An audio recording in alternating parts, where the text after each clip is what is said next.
자, 오늘도 재계산업 소식에 또 한우식 기자가 나오셨습니다. 안녕하세요. 예, 안녕하십니까. 예. 예, 쌍용차가 요즘 최근 들어서 주식시장에 가장 핫한 대여 네, M&A 맞습니다. 시장에 나왔는데 네. 이제 KG 컨소시엄이 우선 협상 대상자로 지정이 됐죠. 예.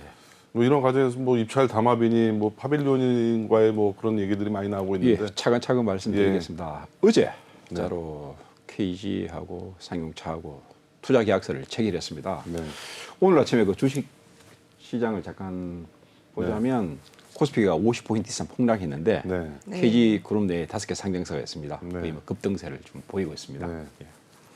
네, 그 역시 확실히 그 이런 폭락장에서도 KG만 물론 많이 뭐 상승한 건 아닌데 예. 빨간불이네요 대부분. 예, 예. 특히 KG 모빌리언스 같은 경우는 10% 넘게 지금 급등을 하고 있는 모습이고 네. 이런 뭐 이렇게 상승세를 보이는 이유는 어쨌든 쌍용차 인수에 더 한 걸음 다가왔다라고 시장에서 평가를 하는 그런 거죠. 식으로 뭐 판단하고 있습니다. 네. 자, 이런 KG 컨소시엄이 최종 승자가 될지 아직 미지수죠? 아직은 좀 KG 컨소시엄이 건너야 할 산이 좀 몇 군데 좀 남아 있습니다. 네. 네. 그리고 뭐 상방울이라든지 ELBNT 같은 경우에도 아직 기회가 남아 있습니다. 왜냐? 이게 우선 협상 대상자로 계약을 체결하고 난 다음에 네. 다음 주에 공개 입찰을 합니다. 네. 그 과정에서 후발주자들이 더 높은 금액을 써내면 네. 상용차를 거머쥘 수도 있는 그런 기회가 있습니다. 그게 스토킹 호스라는 예, 제도죠? 맞습니다. 스토킹 호스라는 제도. 다시 한번 스토킹 호스 제도에 대해서 우리 시청자분들에게 간단한 설명 좀 부탁드릴게요. 이게 스토킹 호스라는 게그 사냥꾼이 말 뒤에 숨어서 이렇게 사냥꾼을 노린다는 그런 말에서 유래가 되었습니다. 네. 우선 이건같이 우선 KG 그룹이 네. 우선 협상 대상자로 선정이 됐습니다. 네. 그 4개 경쟁사가 들어왔었는데 가장 높은 금액을 선행 것으로 판단됩니다. 네. 아직 상용차하고 저 입찰 주관사에서는 정확한 금액을 밝히지 않았습니다. 네. 이 이후에 공개 입찰로 전환이 됩니다. 네. 그러면 서로가 금액을 얼마를 선했다 서로 패를 보이게 되는 거죠. 네. 그럼 후발주자들, 네. 상방으로 포함 후발주자들이 그보다 높은 금액을 선내면 네.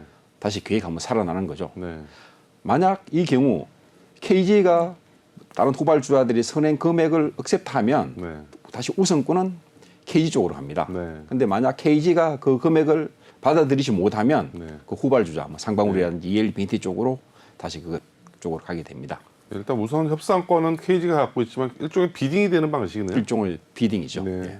상황을 더 봐야 되는 상황인 거죠. 아직은 조금 더 사항을 봐야 되는 사항입니다. 네. 네, 그렇다면 쌍방울 그룹의 강림 컨소시엄, 네. 뭐 정확하게 얘기하면 쌍방울 그룹 내에 자회사의 강림이라는 특장차 회사가 있는데 네. 강림을 앞세워서 강림 컨소시엄을 만들었고 네. 이번에 KG그룹과 파빌리온이 실사 이후에 급작스럽게 손을 잡은 것을 두고 입찰 담합을 한 것이 아니냐 또 소를 가처분 소송을 제기를 했어요. 그 이번에서 좀 법적 대응을 준비를 하고 있습니다. 네. 아직 손을 제기는 하지 않았습니다. 이제 네. 사실 우리나라 공정거래법상 이런 뭐 입찰 행위를 할 때 그 짬짬이라고 합니까? 네. 담합 행위를 못하게 되어 있습니다. 네. 못하게 되어 있는데 이번 같은 표면적으로 KG하고 사모펀드 쪽이 좀 이렇게 담합을 한 것 같다는 그런 정황이 지금 나타나고 있습니다. 네. 담합이 맞다면은 또 이제 다른 문제가 생길 것 같다는 생각도 드는데 예. 구체적으로 어떤 내용의 담합입니까? 이게 지금 아까도 말씀 주셨듯이 입찰 이전에는 이게 좀 총 4개사가 네. 인수 후보로 들어왔었습니다. 네. 파빌리온, KG, 상방울, ELBNT가 들었는데 막판에 입찰 마감 하루 전에 네. 파빌리온하고 KG가 손을 잡게 되었습니다. 네. 그 부분은 일종의 어떤 담합 행위라는 게 상방울 측, 네. 광림 컨소시엄의 주장입니다. 네. 또 이런 과정에 또 윤영각 파빌리온 P 회장이 예. 쌍용차의 사회이사로 또 돼 있죠. 어떻게 보면 일종의 특수관계인 아닌가요? 맞습니다. 특수 관계인입니다. 네. 이게 뭐 좀 상용차 같은 경우는 법정 관리에 들어가기 때문에 아직 이사회는 열리지 않고 있습니다. 네. 하지만 사회이사에 위치해 있기 때문에 네. 상용차 어떤 내부의 어떤 그런 정보를 들여다 볼 수 있습니다. 네. 제가 이 건 관련해서 이제 상용차 네. 측 홍보팀과 통화를 했었었는데 네. 좀 상용차 같은 경우에는 KG가 네. 뭐 최종 인수사로 나서기를 바라고 있습니다. 네. 왜냐 가장 자금력이 풍부하니까. 네. 네. 그러면서 뭐 어떤 윤영각 회장의 어떤 그런 부분 사회이사 논란이 되는 부분에 대해서는 뭐 아니다. 사실 뭐이 사회가 한 번도 열리지 않았다. 그런 식으로 좀 강변하고 있습니다.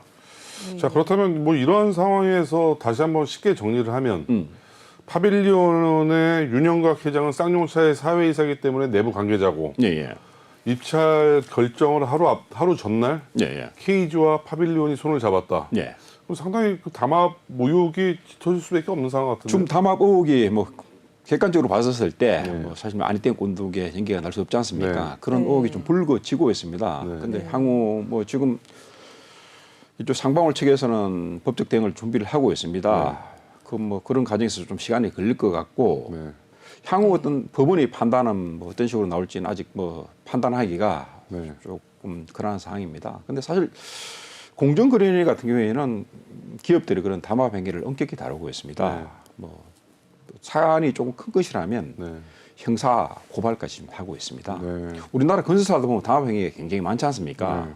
네. 그런 것을 공정위가 하나하나 이렇게 짚고 있습니다. 법원의 판단은 좀 어떻게 흘러갈지 좀 더 알 수 있을까요? 뭐 아직 상방울 측에서 좀 더 면밀하게 그 주장을 뒷받침할 만한 주장을 좀 자료를 제시하고 그래야 되는데 네. 아직은 뭐 어느 쪽 손을 들어줄지는 아직 미지수입니다. 네.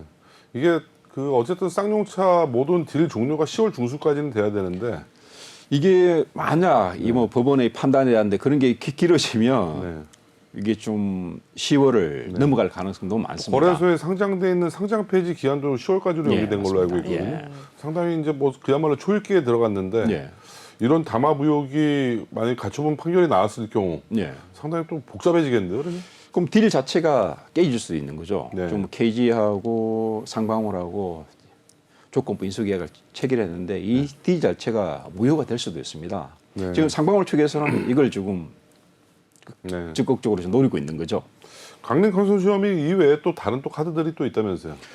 아까 말씀드렸듯이 지금 광림 같은 경우에는 공개 입찰에 참여하겠다는 겁니다. 네. 네. 지금 시장에서는 KG 컨소시엄이 한 9천억 정도 네. 쓰는 것으로 지금 뭐 보고 있습니다. 네.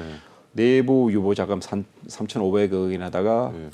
그 계열사 네. KTET에서 있던 사업 매각 자금 5,500원 해서 손 9천억 정도 써냈다는 식으로 보고 있는데 이 상방울 측에서는 한 1,000억 정도 낮게 네. 8천억을 좀 써낸 걸로 지금 보고 있습니다. 근데 그게 지금 언론에 나온 얘기랑은 좀 상당히 좀 왜곡됐다는 또 얘기들이 많던데요. 지금 제가 이제 상용차 측과 통화해 본 결과 네. 상용차 측에서도 밝히지는 않고 있습니다. 네. 그 네. 금액이 네. 다음 주쯤 되면 공개 입찰로 전환이 되면 네. 그때 정확한 입찰 금액이 나올 것으로 보입니다. 일단 저도 취재를 해봤을 때 지금 언론에 나왔던 금액들이 회사 측이라든가 내부 관계자의 공식적인 문서가 없이 공식 문서는 없습니다. 예, 이게 다만 신기- 취재 과정에 있어서 밝혀진 금액인데 예. 뭐 지금 9천억 오보일 가능성이 많다 그러더라고요. 예, 근데 9천억, 예. 8천억 설도 있고 예. 또 다른 측에서는 뭐 둘 다 3,600억, 네. 3,500억 그 차이가 100억밖에 안 난다는 네. 그런 이야기도 있습니다. 투자가 맞을 거예요. 아마. 예, 예. 이게 지금 8천억, 9천억은 어떤 매체, 모 매체가 그렇게 쓰고 나서 여러 매체들이 받았었는데 예, 상당히 뭐 따지고 보니까 취재를 해가는 과정에서 보니까 근거가 없더라고요. 예, 예. 근데 3천억대 중반은 지난번 에디슨이 3천억대 초반을 썼기 때문에 상당히 가까운 근접한 가격이기 때문에 근데 오늘도 제가 쭉 방송 준비하면서 여러 매체들 쭉 네. 봤었는데 어제 제가 상용차 측과도 뭐 통화도 하고 그랬었는데 아직은 어느 쪽이 진실인지는 아직 모릅니다. 네. 네. 광림이 KG가 써낸 가격보다 높은 가격을 제시하게 된다면 어떻게 흘러갈 가능성이 높을지도 좀 궁금합니다. 만약 뭐쪽 8천억, 9천억대 가격을 좀 상정을 합시다. 하다 보면 만약 9천억을 써냈다고 했었을 때 네. KG 쪽에서 뭐 상방울에서 뭐 1,000 정도 더 업 뭐 하면 다시 또 이렇게 협상권이 네. 이쪽 상방울 주머니 쪽- 맞거든요. 이제 피폰이 되는 거죠. 그러면. 그건 한 번으로 끝납니다. 네. 결국에는 이 인수 예정자가 바뀔 수 있는 가능성도 충분히 높은 상황이라고 볼수 굉장히 있는 가능성이 거 아닙니까? 높습니다. 네. 먼저 두 건 공개 입찰로 전환 과정에서 했던 인수 가격 이슈가 있을 그죠 것이고. 바꿀 수가 있고 또 하나 아까 말씀드린 법적 대응 네. 그 부분에서 어떤 법원이 어떤 식으로 받아들일 것이냐 만약 가처분 소송이 받아들여지면 딜 자체가 어느 정도 이렇게 정지가 되는 그런 네. 상황입니다.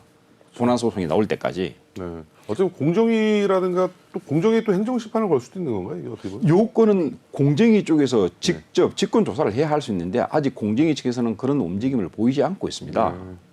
일단 뭐 행정소송, 행정심판 다 길이 열렸다. 나중에 공정위가 직권 조사를 벌이면 네. 공정위의 어떤 판단이 나겠죠.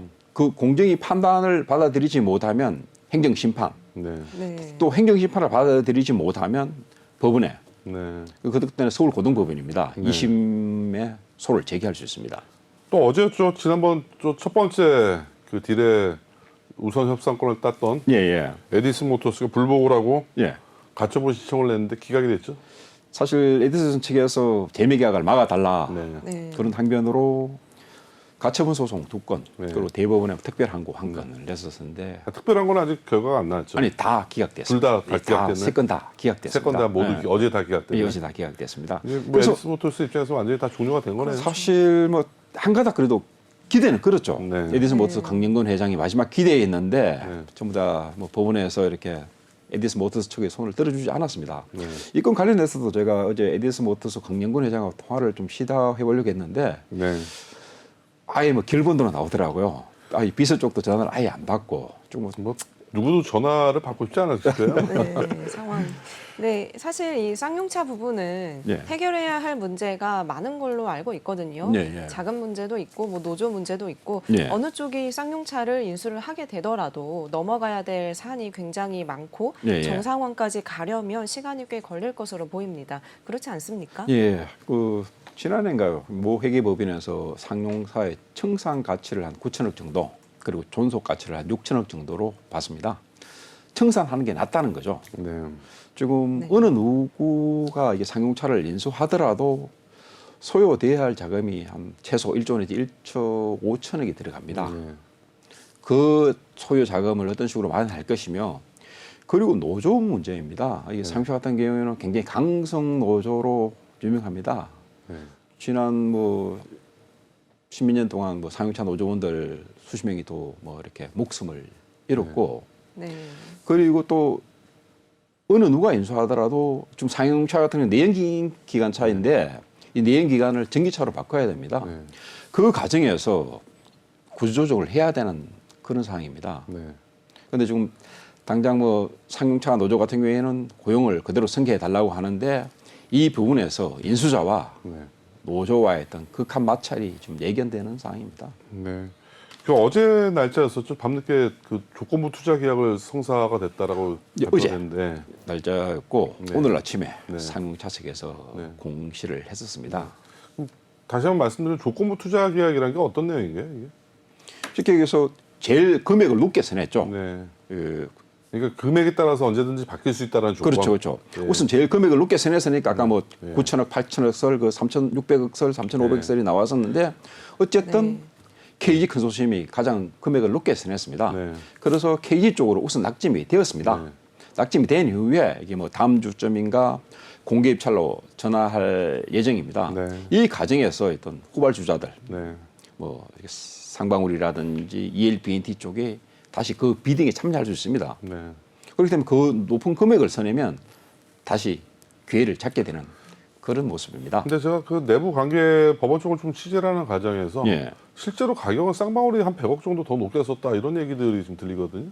그 부분은 뭐 예. 정확하게 저도 이제 처음 듣는 근데 이야기인데 저도 좀 궁금하게 질문을 해봤는데 네. 높은 가격을 쓴 쪽이 이번에 우선협상대 대상자로 지정이 안 됐기 때문에 상당히 좀 어떻게 앞으로 그 현안이 진행될지 궁금하더라고요. 그러니까 상용차 측에서도 이야기하길 물론 어떤 그런 제시한 금액도 중요하지만 네. 향후 상용차를 어떤 식으로 꾸려갈 것이냐 네. 그 비전이라든지 그런 부분에 대해서 어느 정도 이렇게 점수 평가가 있다고 합니다. 네. 혹시 만약 그게 뭐 사실이라면 네. 그런 부분에서 KG 쪽이 금액 말고 네. 그런 평가, 뭐 좀 정성 평가를 할 수 있죠. 그렇죠. 그런 다른 항목에서 많은 점수를 그런 받았다 평에서 이렇게. 많은 배점을 받았다고도 볼 수 뭐 있습니다. 자금 조달 능력이라든가 자금의 예. 증빙 문제라든가 예. 뭐 여러 가지가 있어요. 그러다 보면 이게 저 상방울 같은 경우에도 끝까지 미련을 부리지 못하겠죠. 네.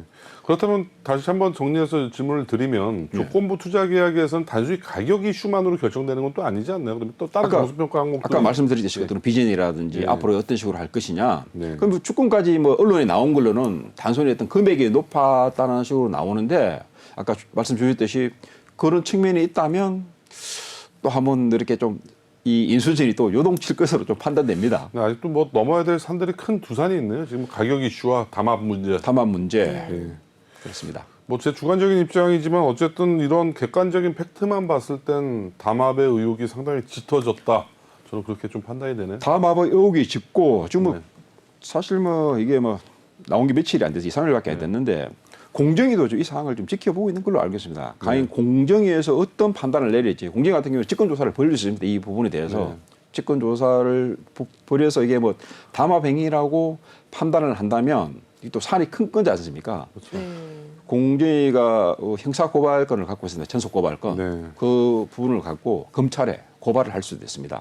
어떻게 보면 스포츠로 치면 경기는 이겼어도 사전에 도핑을 했다. 사후에 걸리면 취소가 그렇죠. 되잖아요. 그 경기가. 옛날 뭐 러시아 그 예. 선수단들 네. 같은 경우는 메달도 다 박탈을 그렇죠. 당하고. 러시아 이름으로 못 나오지 않습니까? 네. 뭐 러시아 올림픽 위원회 네. 이름으로 나오는데 네. 그런 사항도 얘기는 됩니다. 경기 룰을 준수하면서 네. 승리를 해야 진정한 승리 아닐까 싶습니다. 사실 뭐 자본주의라는 게 네. 공정한 경쟁을 해야 되는데 네. 그런 공정한 경쟁이든 룰이 깨지면 네. 좀 안 되는 사항이죠. 네. 아무래도 이번 KG의 각재선 회장이 좀 다소 좀 무리수를 두지 않았나 좀 생각도 드네요. 예, 뭐 그런 우려도 나옵니다. 예. 네, 오늘도 재계산업 소식 전해주신 한숙 기자 고생 많으셨습니다. 내일 예, 뵙겠습니다. 고맙습니다. 감사합니다. 네.